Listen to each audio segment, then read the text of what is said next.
El poder del Espíritu Santo, Romanos 15:13. El poder es una prerrogativa especial y propia de Dios y sólo de Dios. 2 veces he oído esto, que de Dios es el poder. Dios es Dios y el poder le pertenece. Aunque delegue una porción de él a sus criaturas, sigue siendo su poder. El sol, aunque es como un esposo que sale de su tálamo, se alegra como gigante para correr el camino, sin embargo no tiene poder para ejecutar sus movimientos, sino de la manera como lo dirige Dios. Las estrellas, aunque viajan en sus órbitas y nada las puede detener, no tienen ni poder ni fuerza excepto el que Dios les otorga diariamente. El alto arcángel, junto a su trono, que brilla más que un cometa resplandeciente, aunque es uno de aquellos que destacan en fuerza y que escucha la voz de los mandamientos de Dios, sin embargo no tiene sino el poder que su Creador le da. En cuanto a Leviatán, que en pos de sí hace resplandecer la senda, que parece que el abismo es cano, y Behemoth, que se bebe de un trago el Jordán, y se jacta de poder chupar ríos enteros. Esas criaturas majestuosas que se encuentran sobre la tierra, deben su fortaleza a Él, que formó sus huesos de acero y sus miembros como barras de hierro. Y cuando pensamos en el hombre, si tiene fuerza o poder, todo eso es tan poco e insignificante que apenas si lo podemos considerar. Sí, cuando está en su punto más grande, cuando empuña su cetro, cuando está al mando de sus ejércitos, cuando gobierna naciones, aun así el poder le pertenece a Dios. Y es verdad, 2 veces he oído esto, que de Dios es el poder.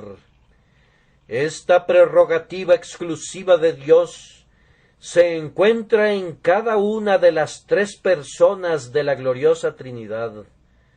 El Padre tiene poder, pues por su palabra fueron hechos los cielos y todo lo que contienen. Por su fuerza todas las cosas se mantienen y por él cumplen con su destino. El Hijo tiene poder, pues como su Padre, él es el creador de todas las cosas. Sin él no fue hecho nada de lo que ha sido hecho, y en él todas las cosas subsisten. Y el Espíritu Santo tiene poder. Hoy voy a hablar acerca del poder del Espíritu Santo. Espero que puedan tener ustedes una ejemplificación práctica de ese atributo en sus propios corazones, cuando sientan que la influencia del Espíritu Santo está siendo derramada en mí y que estoy comunicando las palabras del Dios viviente a las almas de ustedes, y que esa influencia les sea otorgada también a ustedes y que sientan sus efectos en sus propios espíritus. Consideraremos el poder del Espíritu Santo de 3 maneras en este día. Primero, las manifestaciones externas y visibles de ese poder. Segundo, las manifestaciones internas y espirituales de él. Y tercero, las obras futuras y esperadas derivadas de ese poder. Confío que de esta manera el poder del Espíritu se hará presente claramente en las almas de ustedes. Primero, entonces, debemos ver el poder del Espíritu en sus manifestaciones externas y visibles. El poder del Espíritu no ha estado inactivo, ha estado trabajando. Mucho ha sido hecho ya por el Espíritu de Dios, más de lo que pudiera haber sido logrado por ningún ser, excepto el infinito, eterno, todopoderoso Jehová, de quien el Espíritu Santo es una persona. Hay 4 obras que son los signos externos y manifiestos del poder del Espíritu: las obras de creación, obras de resurrección, obras de testimonio y las obras de gracia. De cada una de estas obras hablaré brevemente. Primero, el Espíritu ha manifestado la omnipotencia de su poder en las obras de la creación, pues aunque no se menciona frecuentemente en la Escritura, sin embargo, algunas veces la creación es atribuida al Espíritu Santo, así como también al Padre y al Hijo. La creación de los cielos se nos dice que es la obra del Espíritu de Dios. Esto lo verán de inmediato en las Sagradas Escrituras. Job 26:13. Su espíritu adornó los cielos, su mano creó la serpiente tortuosa. Se dice que todas las estrellas del cielo fueron colocadas en lo alto por el Espíritu, y una constelación particular llamada la serpiente tortuosa es señalada especialmente como el trabajo de sus manos. Él desata las ligaduras de Orión. Él ata con cadenas las dulces influencias de las Pléyades y guía a la Osa Mayor junto con sus hijos. Él hizo todas esas estrellas que brillan en el cielo. Los cielos fueron adornados por sus manos, y él formó a la serpiente tortuosa por su poder.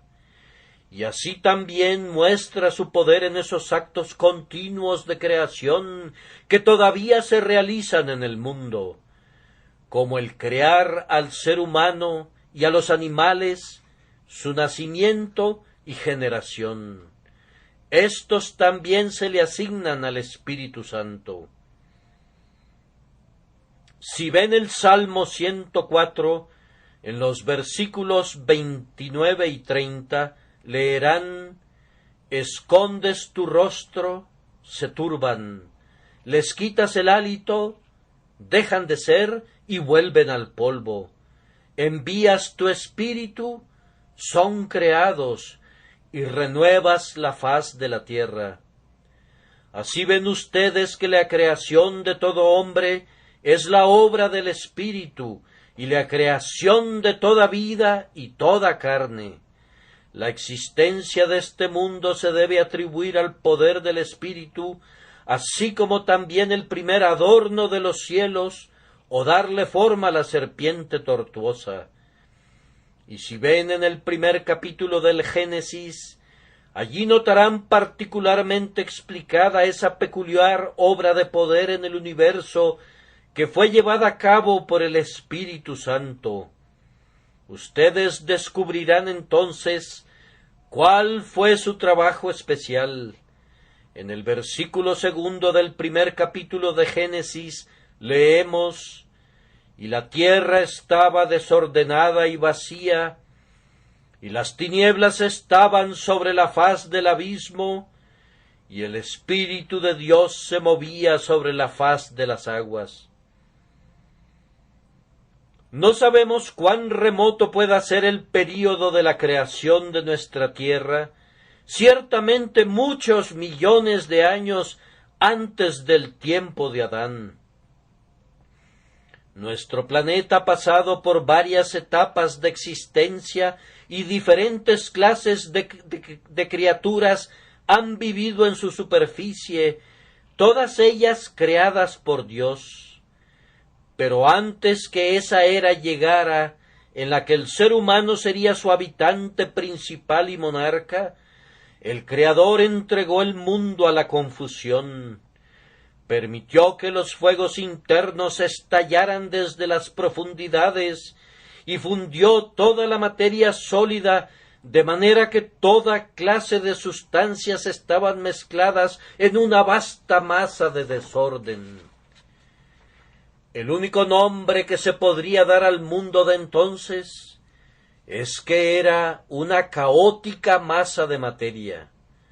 ¿Cómo debió haber sido? No podrían ustedes adivinarlo o definirlo. La tierra estaba enteramente desordenada y vacía.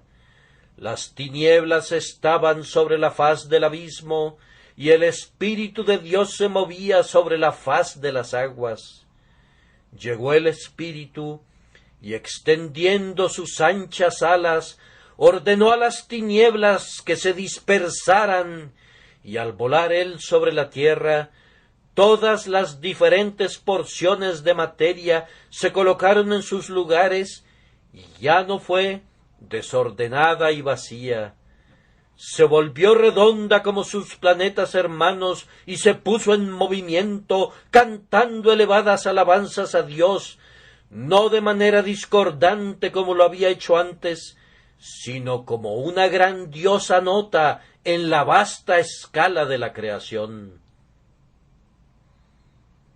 Milton describe muy bellamente este trabajo del Espíritu que establece el orden donde hay confusión, cuando el Rey de la Gloria, en su poderosa palabra y espíritu, vino para crear nuevos mundos.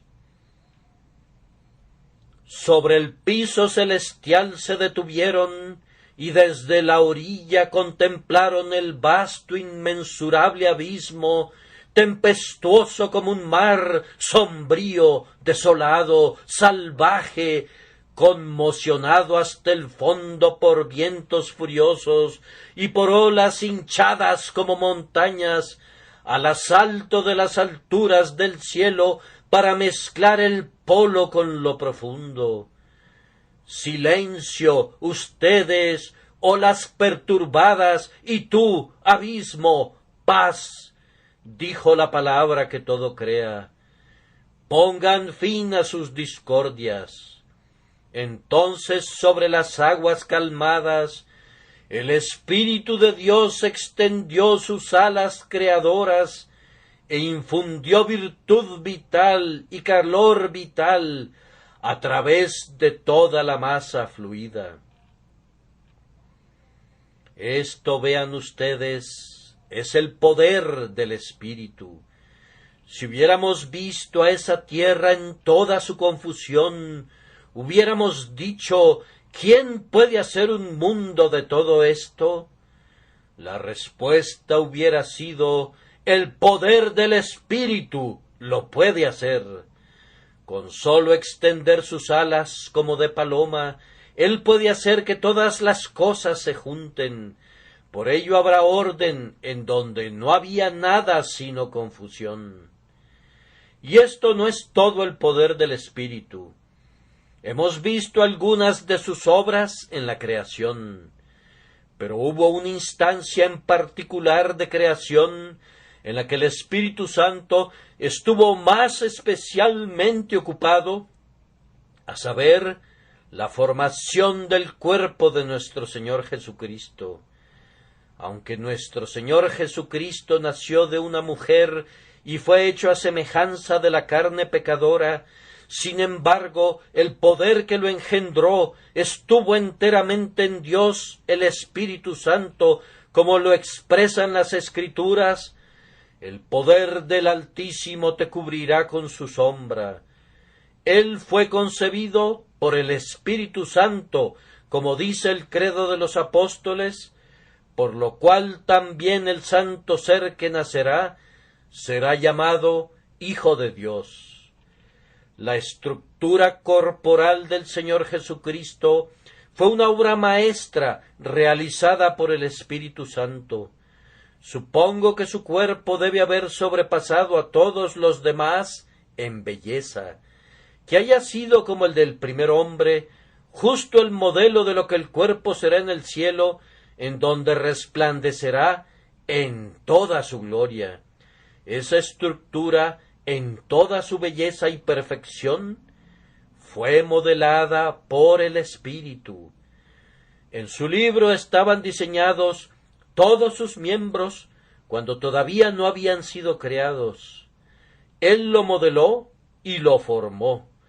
Aquí, pues, tenemos otro ejemplo de la energía creativa del Espíritu.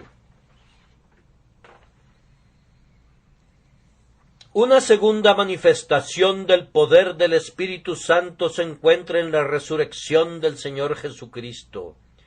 Si alguna vez han estudiado este tema, pueden haberse sentido desconcertados al hallar que algunas veces la resurrección de Cristo se le atribuye a Él mismo.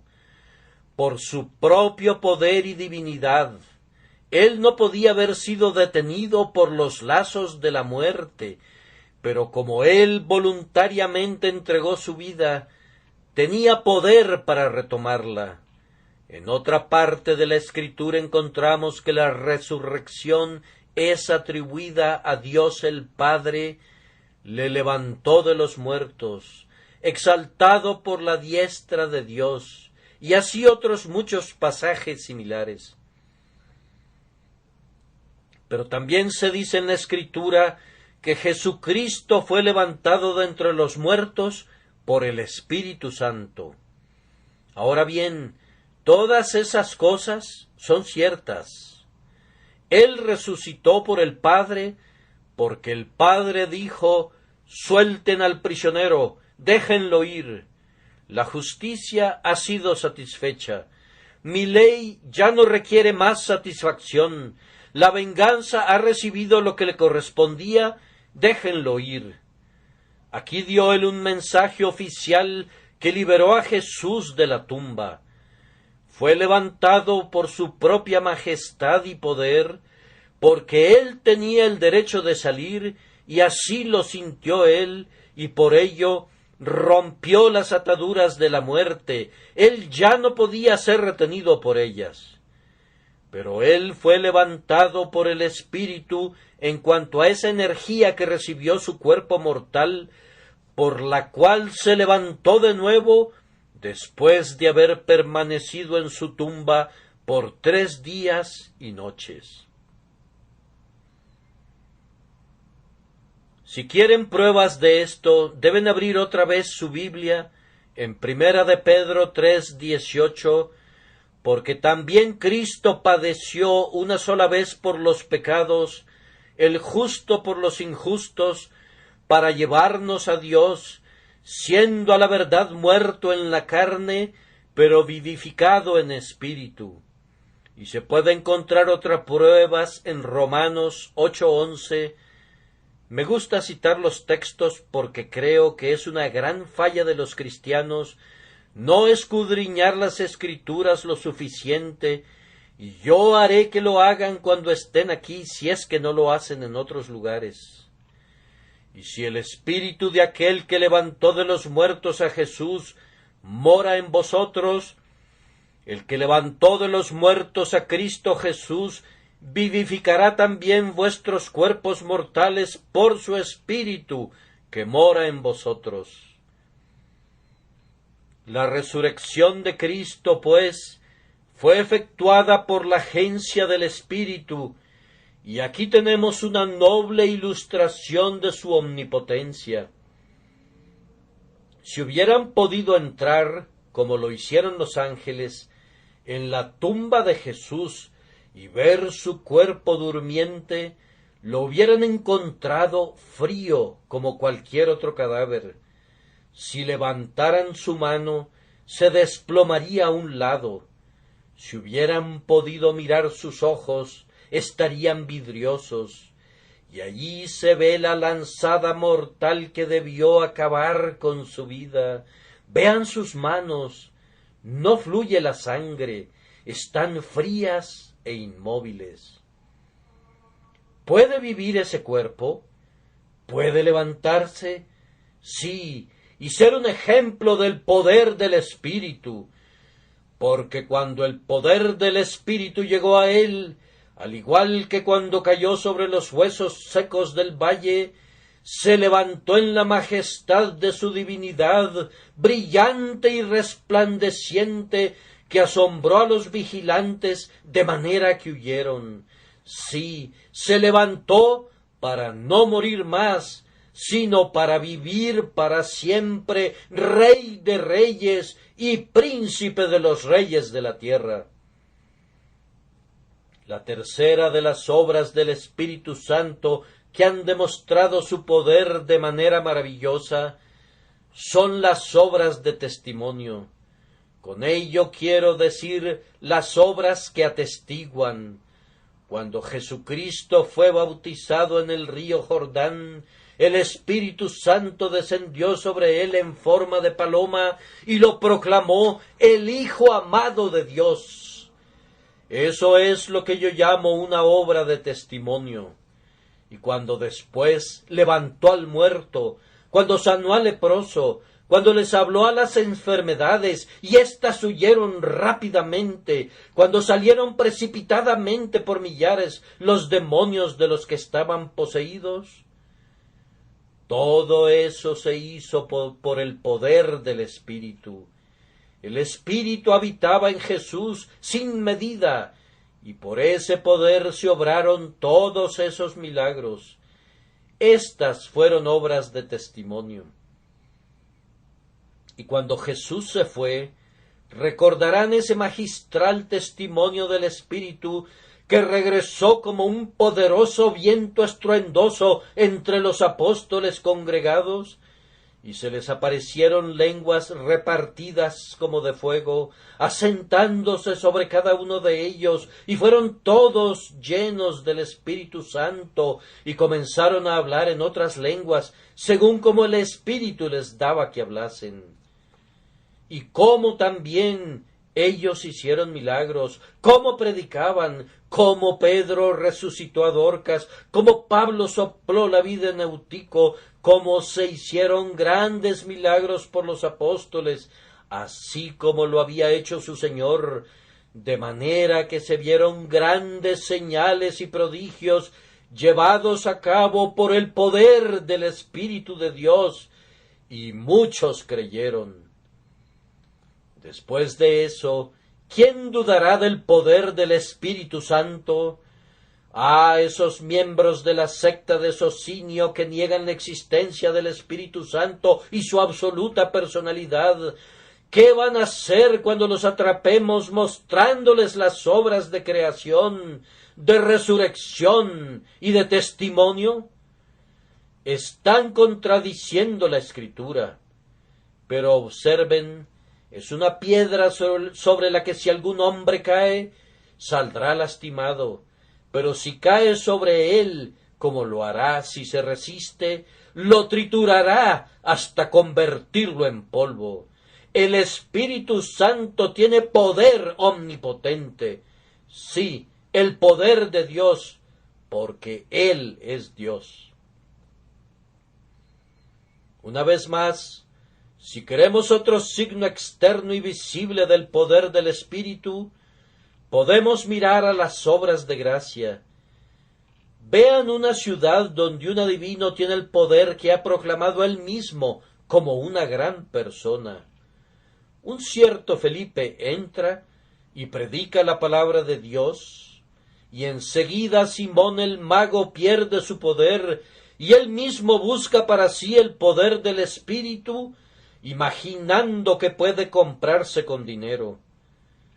Vean en tiempos modernos un país en donde los habitantes viven en miserables tiendas hechas de paja y se alimentan de reptiles y de otras criaturas semejantes.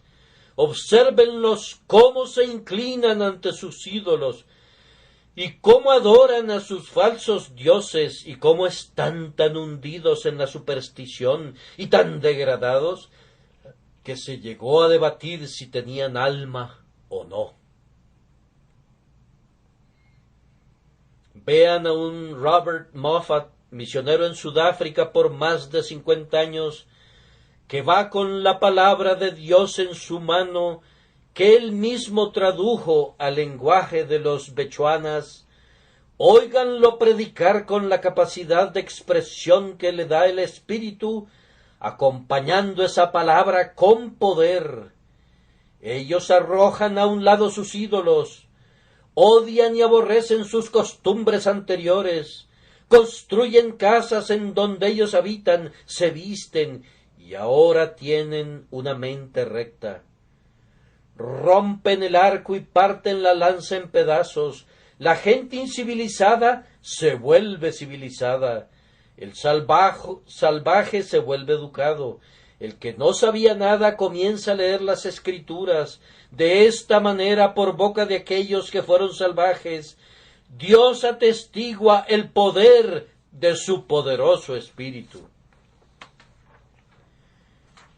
Tomen una casa en esta ciudad, y los podríamos llevar a muchas de esas casas. El padre es un borracho, un hombre que vive en una condición desesperada. Véanlo en su locura, y ustedes preferirían encontrarse con un tigre sin cadenas que con un hombre así. Da la impresión que él podría partir a un hombre en pedazos si llegara a ofenderlo. Observen a su esposa. Ella también tiene su voluntad, y cuando él la trata mal, le opone resistencia. Se han visto muchas peleas en esa casa, y a menudo el ruido que generan molesta a todo el vecindario. En cuanto a los pobres niños, véanlos en sus harapos y desnudez. Pobres pequeños ignorantes. ¿Ignorantes dije? Están siendo instruidos, y muy bien instruidos, en la escuela del demonio, y están creciendo para ser herederos de la condenación. Pero alguien a quien Dios ha bendecido por su Espíritu es guiado a esa casa. Tal vez solo se trata de un humilde misionero de la ciudad, pero le habla a ese hombre. Oh, dice, ven y escucha la voz de Dios. Y ya sea por su propio mensaje o por la predicación del ministro, la palabra, que es eficaz y poderosa, corta el corazón del pecador. Las lágrimas corren por sus mejillas como nunca se había visto antes. Tiembla y se estremece. El hombre fuerte se inclina. El hombre poderoso tiembla, y esas rodillas que nunca temblaron comienzan a tambalearse. Ese corazón que nunca se acobardó ahora comienza a temblar ante el poder del Espíritu. Se sienta en una humilde banca junto al penitente, deja que sus rodillas se doblen, mientras que sus labios pronuncian la oración de un niño, pero aunque es la oración de un niño, es la oración de un hijo de Dios. Le cambia su carácter. Observen el cambio en su casa. Su mujer se vuelve una señora decente. Esos niños son el crédito de la casa, y a su debido tiempo crecen como ramas de olivo alrededor de su mesa, adornando su casa como piedras preciosas. Si pasan por esa casa, no escucharán ruido ni peleas, sino cánticos de Sión. Véanlo, no más orgías de borracho. Ha vaciado su última copa y ahora, renunciando a lo anterior, viene a Dios y es su siervo. Ahora ya no escucharán a la medianoche el grito de las bacanales, pero si se oyera un ruido, sería el sonido de un solemne himno de alabanza a Dios. Y entonces, ¿acaso no hay algo así como el poder del Espíritu? Sí, y estos seres deben haberlo experimentado y visto. Conozco un pueblo que fue una vez el más profano de Inglaterra, un pueblo inundado de borrachos y de libertinos de la peor clase, donde era casi imposible que un viajero honesto se detuviera en una posada sin ser molestado por las blasfemias, un lugar notorio por sus incendiarios y por sus ladrones. Un hombre, el jefe de todos, escuchó la voz de Dios. El corazón de ese hombre fue quebrantado. Todos sus pandilleros vinieron también para escuchar la predicación del Evangelio y se sentaron y parecían reverenciar al predicador como si fuera un dios y no un hombre. Estos hombres fueron cambiados y reformados, y todo aquel que conoce ese lugar afirma que un cambio así no hubiera podido ocurrir nunca, sino sólo mediante el poder del Espíritu Santo. Dejen que se predique el Evangelio y que sea derramado el Espíritu, y verán que tiene un poder tal como para cambiar la conciencia, para mejorar la conducta, para levantar al degradado, para castigar y reprimir la maldad de la raza, y ustedes deben gloriarse en eso. Digo, nada hay como el poder del Espíritu. Tan solo déjenlo entrar y seguramente todo puede lograrse. Ahora, el segundo punto, el poder interior y espiritual del Espíritu Santo. Lo que ya he mencionado puede ser visto. De lo que estoy a punto de hablar debe ser sentido, y ningún hombre entenderá verdaderamente lo que digo a menos que lo sienta. Lo visible, aun el infiel debe confesarlo. Lo visible, el más grande blasfemo no puede negarlo. Habla la verdad, pero de este poder interior alguien se reirá con entusiasmo y otro dirá que no es sino la invención de nuestras fantasías febriles. Sin embargo, tenemos una palabra de testimonio más segura que todo lo que ellos puedan decir. Tenemos un testigo en nuestro interior. Sabemos que es la verdad y no tenemos miedo de hablar del poder interno espiritual del Espíritu Santo. Observemos 2 o 3 cosas en las que el poder interior y espiritual del Espíritu Santo se puede ver muy grandemente y alabarlo. Primero, el Espíritu Santo tiene poder sobre los corazones de los hombres. Ahora bien, los corazones de los hombres son difíciles de impresionar. Si quieres interesarlos en cualquier objeto mundano, lo puedes lograr. Una palabra engañosa puede ganar el corazón de un hombre, un poco de oro puede ganar el corazón de un hombre, un poco de fama y un poco de clamor del aplauso puede ganar el corazón de un hombre, pero no hay ningún ministro que respire que pueda ganar el corazón de un hombre por sí mismo. Puede ganar sus oídos y hacer que lo escuchen. Puede ganar sus ojos y hacer que se fijen en él. Puede ganar la atención, pero el corazón es muy resbaloso. Sí, el corazón es un pez que no se deja atrapar por los pescadores del Evangelio. Pueden algunas veces jalarlo casi fuera del agua, pero viscoso como una anguila se resbala entre sus dedos y después de todo no lo capturan. Muchos hombres se han imaginado que han capturado el corazón, pero se han desengañado. Se necesita un hábil cazador para atrapar al ciervo en las montañas. Es demasiado rápido para que el pie humano pueda acercársele. Sólo el Espíritu tiene el poder sobre el corazón del hombre. ¿Alguna vez han probado ustedes su poder en un corazón? Si un hombre piensa que un ministro puede convertir el alma, me gustaría que lo intentara.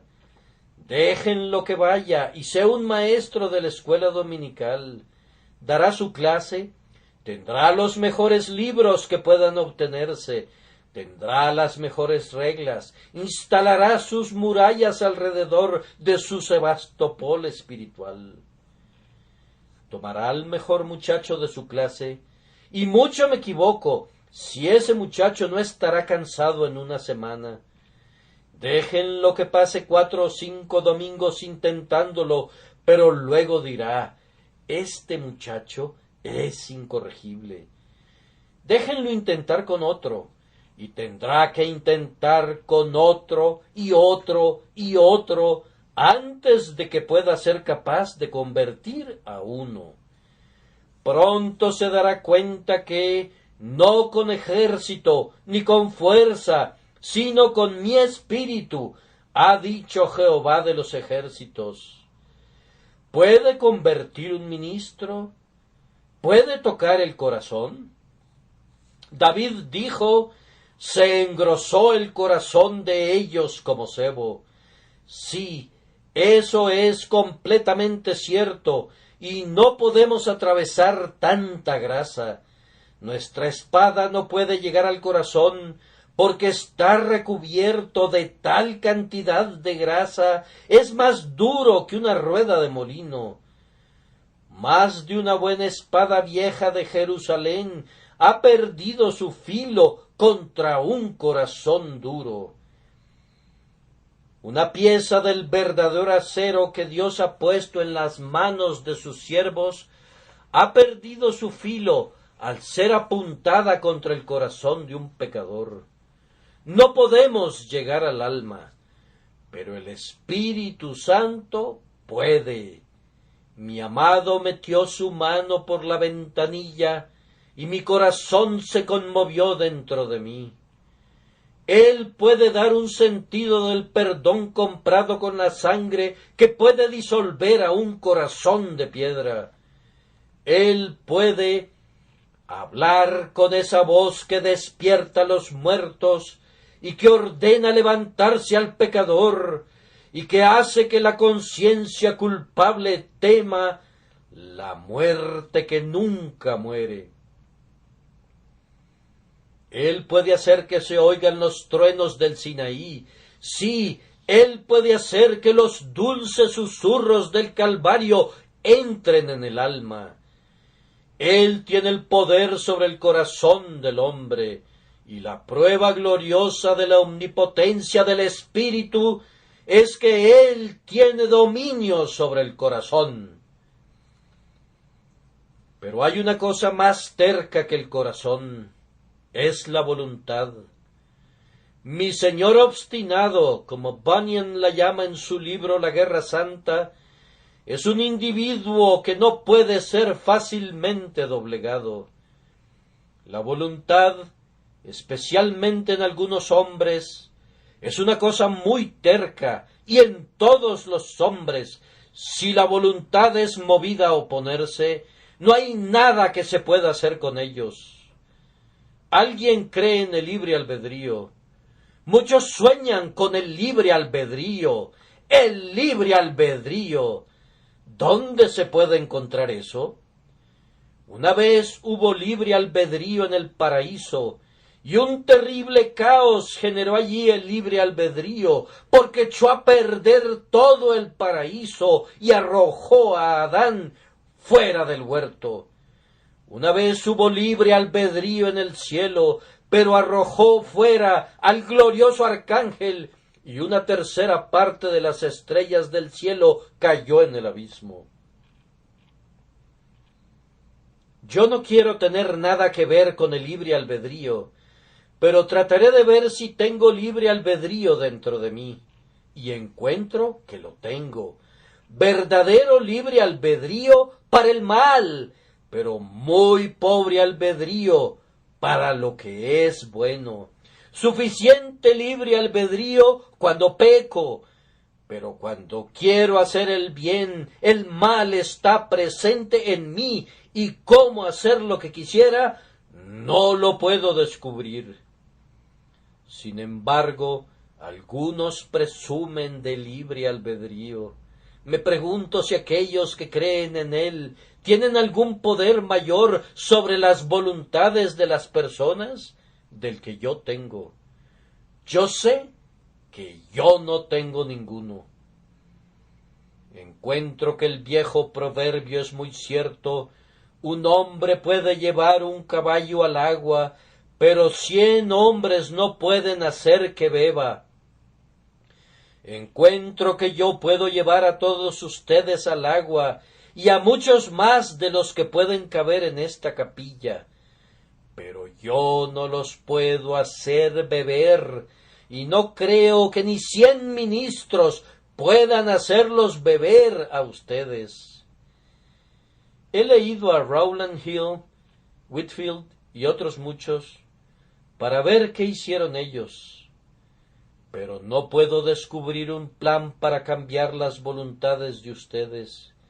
No puedo persuadirlos, y ustedes no cederán de ninguna manera. No creo que ningún hombre tenga poder sobre la voluntad de su compañero, pero el Espíritu de Dios sí lo tiene. Los haré dispuestos en el día de mi poder. Hace que el pecador que no tiene voluntad quiera de tal manera que va impetuosamente tras el Evangelio. El que era obstinado ahora se apresura hacia la cruz. El que se reía de Jesús ahora se aferra a su misericordia. Y el que no quería creer ahora es llevado a creer por el Espíritu Santo, no sólo con gusto, sino ansiosamente. Es feliz, está contento de hacerlo, se regocija con el sonido del nombre de Jesús y se deleita en correr por el camino de los mandamientos de Dios. El Espíritu Santo tiene poder sobre la voluntad. Y sin embargo creo que hay algo que es peor que la voluntad. Podrán imaginar a qué me refiero. La voluntad es algo más difícil de doblegar que el corazón. Pero hay una cosa que excede a la voluntad en su maldad, y es la imaginación. Espero que mi voluntad esté dirigida por la gracia divina, pero me temo que en ocasiones mi imaginación no lo está. Aquellos que tienen mucha imaginación saben qué cosa tan difícil es de controlar.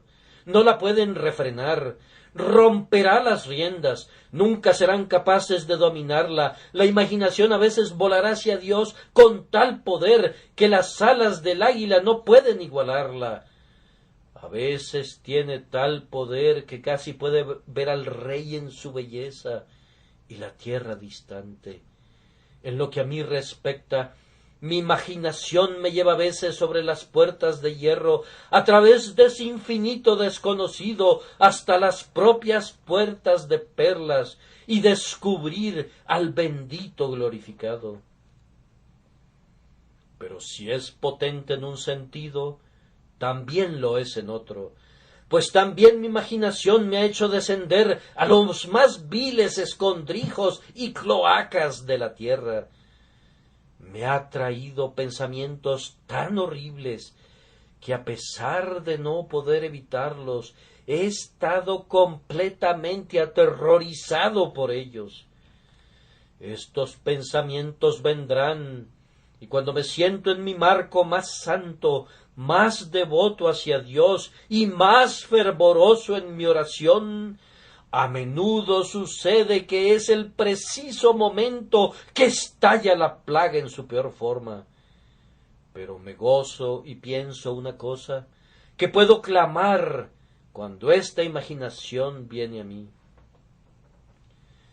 Yo sé que se dice en el libro de Levítico que cuando se cometía un acto de maldad, si la muchacha clamaba contra él, entonces salvaba su vida. Así sucede con el cristiano. Si clama, hay esperanza. ¿Pueden encadenar la imaginación? No, pero el poder del Espíritu Santo sí puede. Lo hará, y ciertamente termina haciéndolo. Lo hace aún aquí en la tierra.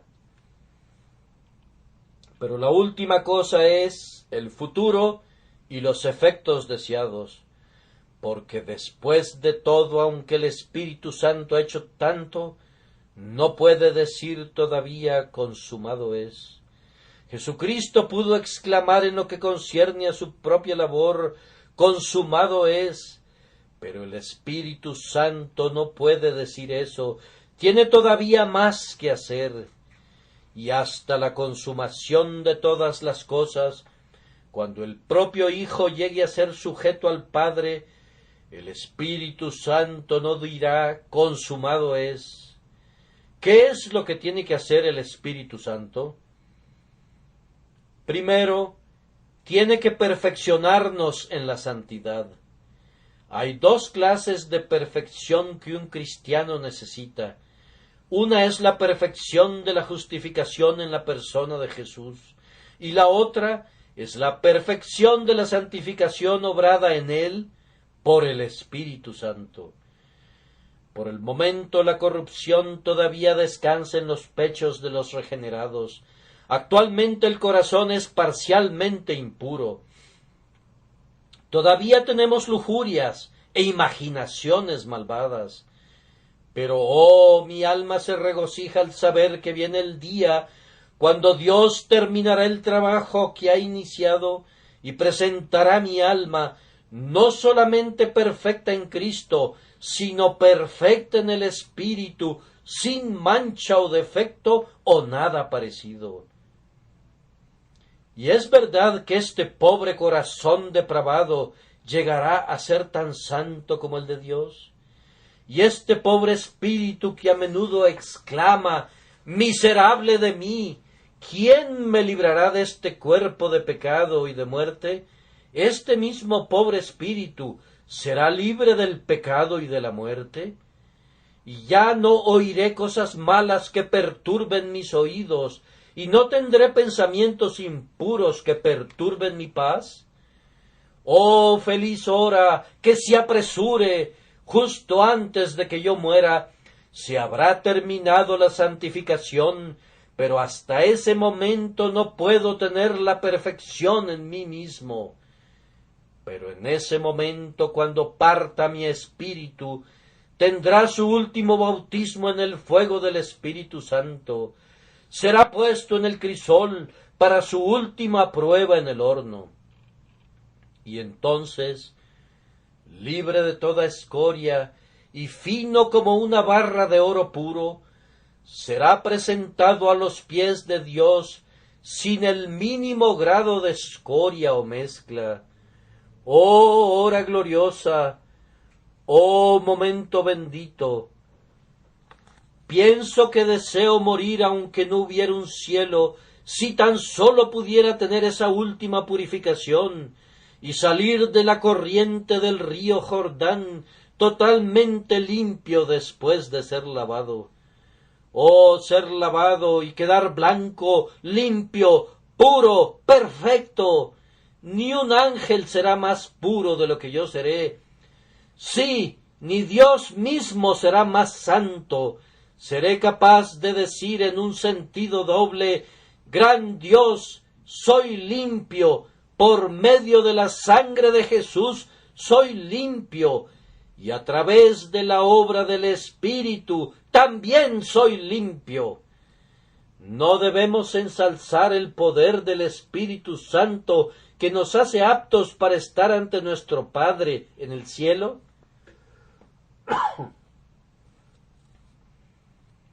Otra gran obra del Espíritu Santo que no está cumplida todavía es la de traer la gloria del último día.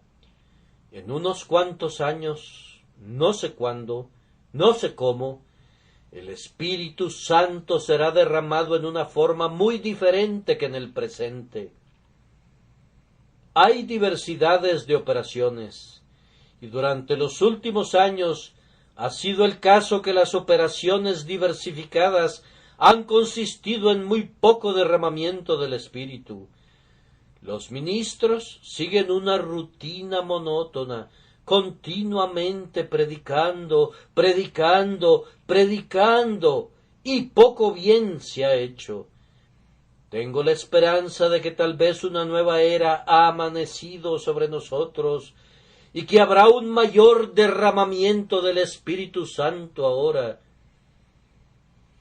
porque llega la hora, y puede ser justo ahora, cuando el Espíritu Santo será derramado otra vez, de una manera tan maravillosa que muchos correrán de un lado a otro y se incrementará el conocimiento. El conocimiento del Señor cubrirá la tierra, así como las aguas cubren la superficie de los grandes abismos. Vendrá su reino, y su voluntad será hecha en la tierra como lo es en el cielo. No estaremos esforzándonos para siempre como Faraón, sin las ruedas de su carruaje.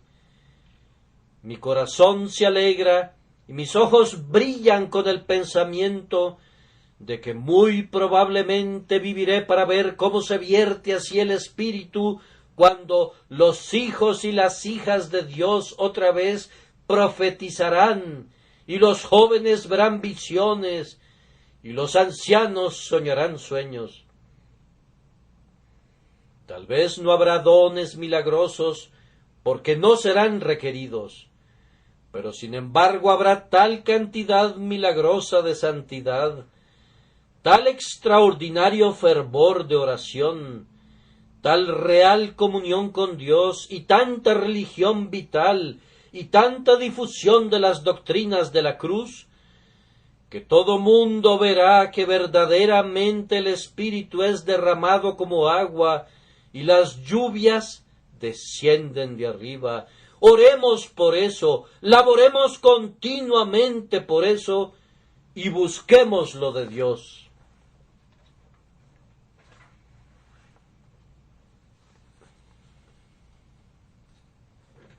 Otra obra más del Espíritu que manifestará de manera especial su poder será la resurrección general.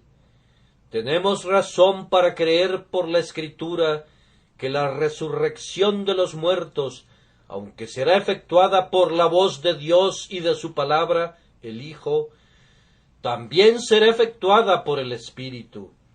Ese mismo poder que levantó a Jesucristo de entre los muertos, también vivificará los cuerpos mortales. El poder de la resurrección es tal vez una de las mejores pruebas de las obras del Espíritu.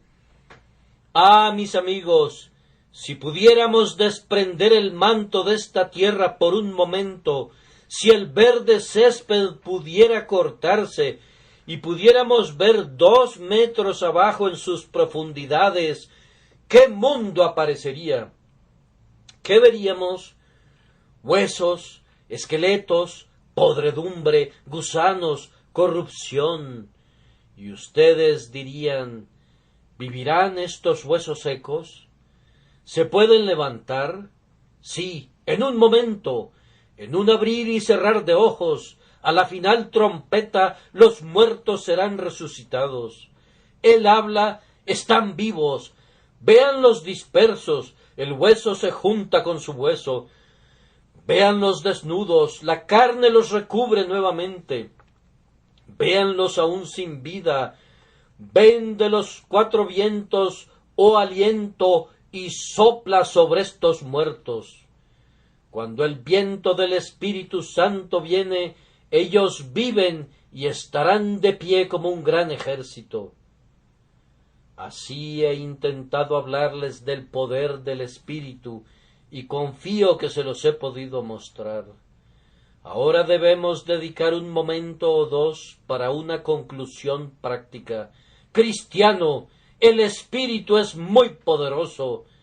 ¿Qué concluyes de ese hecho? Pues que tú nunca debes desconfiar del poder de Dios para llevarte al cielo. Oh, qué dulce verso es ese que impresionó mi alma el día de ayer. Su probado brazo todopoderoso está levantado para tu defensa.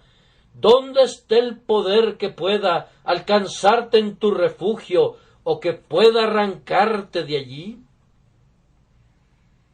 El poder del Espíritu Santo es tu baluarte y toda su omnipotencia te defiende.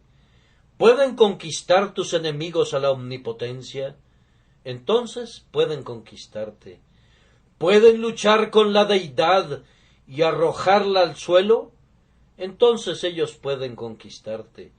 Pero eso no sucederá, porque el poder del Espíritu es nuestro poder, el poder del Espíritu es nuestra fortaleza. Y una vez más, cristianos, si este es el poder del Espíritu, ¿por qué habrían de dudar de algo? Allí está tu hijo, allí está tu esposa por la que has suplicado con tanta frecuencia. No dudes del poder del Espíritu. Aunque tardare, espéralo, porque sin duda vendrá, no tardará. Allí está tu esposo, oh santa mujer, has luchado por su alma, y aunque es un infeliz tan endurecido y desesperado que te trata mal, hay poder en el Espíritu. Oh ustedes que han salido de iglesias desoladas, con muy escasas hojas en el árbol, no duden que el poder del Espíritu los levante, porque será lugar donde descansen asnos monteses y ganados hagan majada, abierto pero deshabitado hasta que el Espíritu se derrame desde arriba. Y entonces el suelo árido será convertido en un estanque, y la sedienta tierra tendrá fuentes de agua. Entonces en las habitaciones de los dragones, en donde cada uno de ellos yace, habrá pasto con carrizos y juncos, y ustedes, oh miembros de este templo, ustedes que recuerdan lo que Dios ha hecho especialmente para ustedes, nunca desconfíen del poder del Espíritu. Ustedes han visto el desierto florecer como el Carmelo. Ustedes han visto el desierto florecer como una rosa. Confíen en él para el futuro. Salgan, pues, y laboren con esta convicción. El poder del Espíritu Santo es capaz de todo. Vayan a su escuela dominical. Vayan a distribuir sus folletos. Vayan a su empresa misionera. Vayan a predicar en sus habitaciones con la convicción de que el poder del Espíritu es nuestra gran ayuda. Y ahora, por último, a ustedes pecadores, ¿qué más tenemos que decirles acerca de este poder del Espíritu? Estoy convencido que hay esperanza para algunos de ustedes. Yo no puedo salvarlos. Yo no puedo conmoverlos. A veces puedo hacer que lloren, pero se secan sus ojos y todo ha terminado. Pero yo sé que mi Señor sí puede. Ese es mi consuelo. Tú, el primero de los pecadores, hay esperanza para ti. Este poder te puede salvar como a cualquiera. Es capaz de romper tu corazón, aunque sea de hierro. Puede hacer que de tus ojos broten las lágrimas, aunque hayan sido como rocas anteriormente. Su poder es capaz hoy, si Él lo quiere, de cambiar tu corazón, de modificar la corriente de todas tus ideas, de hacerte de inmediato un hijo de Dios, de justificarte en Cristo. Hay poder suficiente en el Espíritu Santo. Él puede traer a los pecadores a Jesús. Él es capaz de hacerte querer en el día de su poder. ¿Quieres esta mañana? ¿Ha ido Él tan lejos como para hacer que desees su nombre, para hacer que desees a Jesús? Entonces, oh pecador, mientras Él te atrae, di: atráeme, soy infeliz sin ti. Síguelo, síguelo, y a medida que Él te conduzca, pisa sobre sus huellas y regocíjate de que Él ha iniciado una buena obra en ti, porque hay una evidencia de que Él continuará haciéndolo hasta el final. Y oh tú abatido, pon tu confianza en el poder del Espíritu, descansa en la sangre de Jesús, y tu alma es salva, no solamente ahora, sino a través de la eternidad. Que Dios los bendiga a ustedes, mis oyentes. Amén.